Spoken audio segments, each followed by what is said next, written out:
Hello guys, അപ്പോൾ ഇന്ന് കാണാൻ പോകുന്ന ഒരു ഹോസ്റ്റൽ ഡേ ഇൻ മൈ ലൈഫാണ് ഗൈസ്. കുറച്ച് കാരണങ്ങളാൽ ഇന്ന് ഞങ്ങളുടെ ഹോസ്റ്റലിൽ ഫുഡില്ല ഗൈസ്. സോ ഞങ്ങളിന്ന് പുറത്തുനിന്ന് ബ്രേക്ക്ഫാസ്റ്റ് എല്ലാം കഴിച്ച് ഹോസ്റ്റലിലെത്തി. നല്ല വെയിലായിരുന്നു ഗൈസ്. വെയിൽ മൊത്തം കൊണ്ടതല്ലെന്ന് വിചാരിച്ച് ഞാനെന്ത് ചെയ്യും, ഒരു ഫേസ് പാക്കൊക്കെ സെറ്റ് ചെയ്തെടുക്കുന്നുണ്ട്. ബീട്രൂട്ട് പൗഡറും പിന്നെ സാൻഡൽ പൗഡറും കുറച്ച് റോസ് വാട്ടറും മിക്സ് ചെയ്ത് ഞങ്ങൾ തന്നെ ഉണ്ടാക്കിയെടുത്തൊരു ഫേസ് പാക്കാണ് ഗൈസ്. പിന്നെ എല്ലാവരും ക്യാമറയിലൊക്കെ നോക്കി ഓരോ ആക്ഷൻ കാണിക്കുകയല്ലേ ചെയ്യുക നോർമലി. അപ്പം ഞങ്ങൾ വിചാരിച്ചു ഞങ്ങൾ മാത്രമായിട്ട് കുറയ്ക്കണ്ടെന്ന്. സോ ഞങ്ങളും അങ്ങോട്ടും ഇങ്ങോട്ടൊക്കെ തേച്ച് കൊടുക്കുന്നുണ്ട്.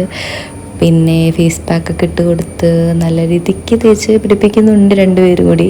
പിന്നെ കുറച്ച് ഷോ ഒക്കെ ഇട്ട് ഞങ്ങൾ രണ്ടുപേരും പോയിട്ട് അത് വാഷ് ചെയ്തിട്ട് വന്നു ഗൈസ്. വാഷ് ചെയ്ത് കഴിഞ്ഞിട്ട് ഞങ്ങളുടെ ഷോ അവസാനിക്കുന്നില്ല. കാരണം ഇങ്ങനെയൊക്കെയാണ് ഞങ്ങൾ കണ്ടിട്ടുള്ളത് യൂട്യൂബിൽ. അപ്പം നമുക്ക് വേറെ ഒന്നും ചെയ്യാനില്ലാത്തതുകൊണ്ട് ഞങ്ങൾ അതുപോലെയൊക്കെ തന്നെ ചെയ്തു. പിന്നെ ഉച്ചയ്ക്ക് ഞങ്ങൾ കുറച്ച് മന്തിയെല്ലാം ഓർഡർ ചെയ്ത്, ഞങ്ങൾ രണ്ടുപേരും മാത്രമേ ഉണ്ടായിരുന്നുള്ളൂ. അപ്പോൾ മന്തിയെല്ലാം ഓർഡർ ചെയ്ത് ഫുഡില്ലാത്തതുകൊണ്ട് ഞങ്ങളതിരുന്ന് കഴിച്ചു. പിന്നെ കുറച്ച് നേരം ഇരുന്ന് പഠിച്ചു. പിന്നെ കുറച്ച് ബ്രേക്ക് എടുത്ത് കുറച്ച് ഡേറ്റ്സ് കഴിച്ചു. അപ്പോൾ ഇത്രയൊക്കെ ഉള്ളൂ ഗൈസ് ഇന്നത്തെ വീഡിയോ. പുതിയൊരു വീഡിയോ ആയിട്ട് നാളെ വരാം ഗൈസ്. ഓക്കെ.